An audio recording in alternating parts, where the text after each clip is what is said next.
मठरी तो हर त्योहार पर मोस्टली सभी घरों में बनाई जाती है, पर इतनी ज्यादा लेयर्स वाली और इतनी आसान रेसिपी, क्रिस्पी और क्रंची इतनी कि हर वक्त खाने का मन करे। तो फिर इस होली ऐसी ही क्रिस्पी मठरी बनाएं। तो फिर इस बार ये क्रंची और क्रिस्पी और बहुत सारी लेयर्स वाली ये मठरी बनाने के लिए हम लेंगे 2 कप मैदा। आप चाहें तो यहाँ पर मैदे की जगह आटा भी ले सकते हैं या फिर आधा आटा और आधा मैदा भी यूज कर सकते हैं। इसमें डालेंगे हम स्वाद के अनुसार नमक और 1 छोटा चम्मच हमने ली है काली मिर्ची और उसको हम दरदरा सा कूट लेंगे। बिल्कुल बारीक पीसी हुई काली मिर्ची ना डालें। दरदरी सी कूटी हुई काली मिर्ची डालने पर इसका टेक्सचर और स्वाद बहुत ही अच्छा आता है। बस इतनी मोटी काली मिर्ची हो। इसे 1 छोटा चम्मच हमें डालना है, बहुत ज्यादा ना डालें। 1 छोटा चम्मच ही हमने अजवाइन ली है, उसको हाथ पे थोड़ा सा क्रश करके हम इसमें डाल देंगे। और अब यहाँ पर हम मोयन के लिए ले रहे हैं देसी घी।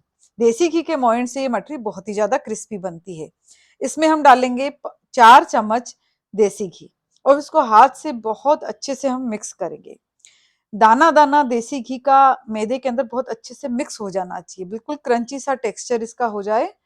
हमारी बताई गई ये 2-3 ट्रिक्स आप यूज करेंगे तो भले आप बिगनर हैं, लेकिन आप बहुत ही अच्छी क्रिस्पी और क्रंची मठरी बना सकेंगे। देखिए मोयन इतना होना चाहिए कि हमारा मैदे की मुट्ठी बनने लगे और जब हाथ से उसको प्रेशर दें हम तब वो टूट के बिखरे। अब इसमें थोड़ा थोड़ा करके हम पानी डालेंगे। हमने यहाँ पर आधा कप पानी लिया है। बस आधे कप से थोड़ा सा ज्यादा या आधा कप पानी इसमें लगेगा। हम इसको बहुत अच्छे से धीरे धीरे पानी डालते हुए और गूंथ के इस तरह से एक टाइट डो बना के तैयार कर लेंगे। ये आटा काफी टाइट होना चाहिए, पूड़ी के आटे से भी थोड़ा ज्यादा टाइट। हमने करीबन आधा कप पानी से 1-2 चम्मच पानी ज्यादा डाला है इसमें और इसको कवर करके हम रेस्ट करने के लिए रख देंगे। आप मोइन में हमेशा घी ही यूज कीजिए, तो ये बहुत क्रिस्पी बनती है। और अब जो बचा हुआ 2 चम्मच घी है उसके अंदर हमने 2 चम्मच मैदा डाला है और इसको फेंट करके अच्छे से एक मिक्सचर तैयार कर लेंगे। इस मिक्सचर को कहा जाता है साटा और ये हम लेयर्स बनाने में इसका यूज करेंगे। आटे को फिर हम 15 मिनट बाद बहुत अच्छे से मसल मसल के सॉफ्ट कर लेंगे।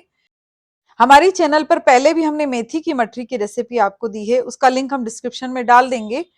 अब हम इसको रोल बना करके और इसके 5-6 पार्ट कर लेंगे। आटे के हम यहाँ पर 5 या 6 लोइयां बना लेंगे ताकि इसकी अलग अलग हम लेयर्स बना सकें। मैं यहाँ पर 6 लोइयां बना रही हूँ। देखिए लोइयां बना करके हम इसको बेलेंगे, लेकिन लोइयों को भी हम 5 से 7 मिनट रेस्ट के लिए रख देंगे। फिर एक लोई को उठाएंगे और उसको अच्छे से हाथ पर थोड़ा सॉफ्ट करके और फिर हम इसको थोड़ा सा तेल 1-2 बूंद डालने के बाद इसके ऊपर इसको हम बेल लेंगे। आप भली साफ प्लेटफॉर्म पर इसको बेल लीजिए, ताकि क्योंकि हमें काफी बड़ा बेलना है इसको, जो कि चकले पर नहीं बेल पाएगा। किनारियों पर ताकत देते हुए आप इसको बेलेंगे तो ये उठाने पर वापस से श्रिंक नहीं होगा, क्योंकि मैदे में होता है ग्लूटेन और ग्लूटेन के कारण जो है ना, ये मैदा हम जब उठाते हैं मैदे की रोटी तो वापस से श्रिंक होने लगती है।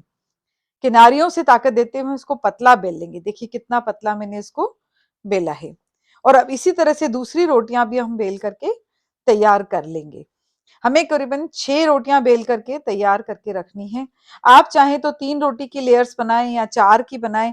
जितनी बड़ी आप मठरी बनाना चाहते हैं उतनी ज्यादा लेयर्स इसमें आप लगाइए, तो काफी ज्यादा लेयर्स वाली मठरी खाने में काफी क्रंची और क्रिस्पी लगती है। 6 रोटियां मैंने बना करके तैयार कर ली हैं। अब एक रोटी को मैंने पहले प्लेटफॉर्म पर बिछा लिया है और उसके ऊपर मैंने डाला है 1 छोटा चम्मच हमारा तैयार मिक्सचर, जिसको कि हम साटा कहते हैं।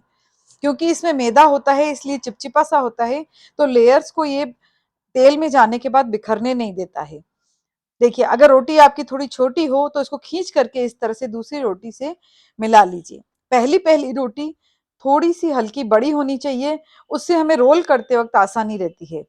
इस पर भी हमने 1 चम्मच छोटा साटा मिक्सचर डाल दिया है, उसको भी हाथ से ही फैला लेंगे। आप ब्रश की मदद से न फैलाइए बल्कि हाथ से फैलाइए, तभी इसकी पतली सी परत इसके ऊपर अच्छे से फैलेगी। एक एक करके हम सभी रोटियां एक दूसरे के ऊपर इस तरह रख देंगे और हर रोटी रखने के बाद ये साटा मिक्सचर डाल करके उसकी परत फैलाएंगे। आखिरी रोटी रखने के बाद भी उस पर हम 1 चम्मच साटा मिक्सचर को अच्छे से फैला देंगे। फिर हम जब रोल करेंगे तब पहला जो रोल करेंगे उसको अच्छी तरह से चिपका देंगे, अंदर से पैक कर देंगे। उसके बाद हम इस रोल को टाइटली पैक करेंगे। हम देखेंगे इसके बीच में एयर ना बचे, एकदम से टाइटली पैक हो, इस बात का हमें ध्यान रखना है। बस 3-4 बातें आप इनको ध्यान रखेंगे तो आपके ये मठरियाँ बहुत ही ज़्यादा स्वादिष्ट और क्रिस्पी बनेंगी और बनाने में बहुत ही आसान रेसिपी है ये। खाना बनाने के साथ-साथ भी इसको बना के आप तैयार कर सकते हैं। आखिरी किनारियों पर हमने थोड़ा-सा पानी लगा करके उसको बहुत अच्छे से खींच करके इसे पैक कर लिया है, ताकि ये रोल में से जो हम मठरियाँ काटेंगे, वो तेल में जाने के बाद बिखरे ना। क्योंकि लेयर्स वाली मठरी में तेल में जाने के बाद बिखरने के काफ़ी चांसेस होते हैं। इसलिए इसको हम बहुत अच्छे से मिक्स करेंगे।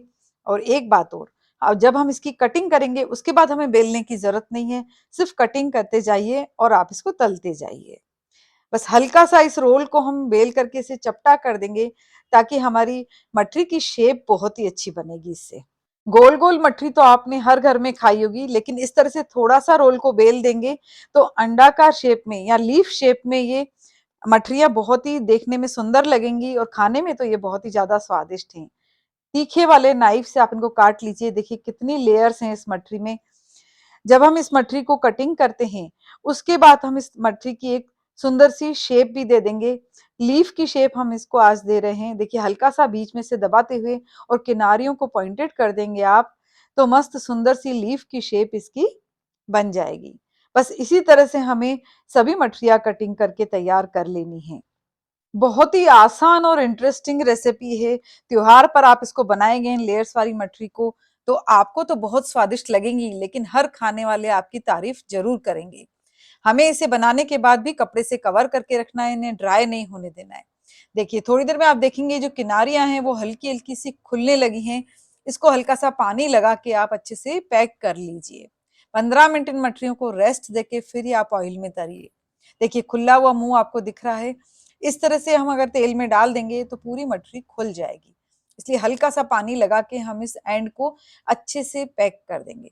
सभी मठरियों को इसी तरह से हम अच्छे से पैक करने के बाद हम रखेंगे कढ़ाई में तलने के लिए तेल। हमें तेल को ज्यादा नहीं गरम करना है, बस मीडियम गरम होने देंगे तेल को। और उसके बाद हम एक एक करके इस सभी मछलियों को डाल देंगे। देखिए आप बुलबुले देख पा रहे होंगे कि हमारा तेल ज्यादा गरम नहीं है। जब हम मछलियां डालेंगे तब हम गैस को कम आंच पे रखेंगे। हमें एक साथ 8 से 10 मछलियां डाल करके आसानी से तल सकते हैं। थोड़ी देर इनको छोड़ने के बाद हम झारे से इनको अलटाएंगे पलटाएंगे। और गैस हम यहाँ पर लो टू मीडियम रखेंगे। हमें तेज आंच पर ये मठरी बिल्कुल भी नहीं तलनी है, नहीं तो अंदर से कच्ची रह जाएगी। देखिए कितनी बढ़िया लग रही है कढ़ाई में मठरी तलते हुए भी, और लेयर्स धीरे धीरे करके अच्छे से खुलने लगी हैं। बस इसी तरह से गोल्डन ब्राउन जब इन मठरियों का कलर हो जाए तब हम ऑयल में इसको निकाल देंगे और सभी मठरियां इसी तरह से हम तेल में तल लेंगे। एक बार में हम 8 से 10 मठरियां डाल देंगे। आँच को हम लो टू मीडियम ही रखेंगे। धीमी आँच पर अंदर से बहुत अच्छे से फ्राई होंगी, तभी ये बहुत ज़्यादा क्रिस्पी बनेंगी। और बहुत ज़्यादा डार्क ब्राउन नहीं करना है, हमें इसे गोल्डन ब्राउन करके ही निकालना है। बनाइए त्योहार पर ये, खाइए, खिलाइए और एंजॉय कीजिए। वीडियो आपको पसंद आया हो तो प्लीज़ इसे लाइक और शेयर करके हमारी चैनल को सब्सक्राइब ज़रूर कीजिए। जल्दी ही मिलते हैं अगले वीडियो में नई रेसिपी के साथ। Thank you.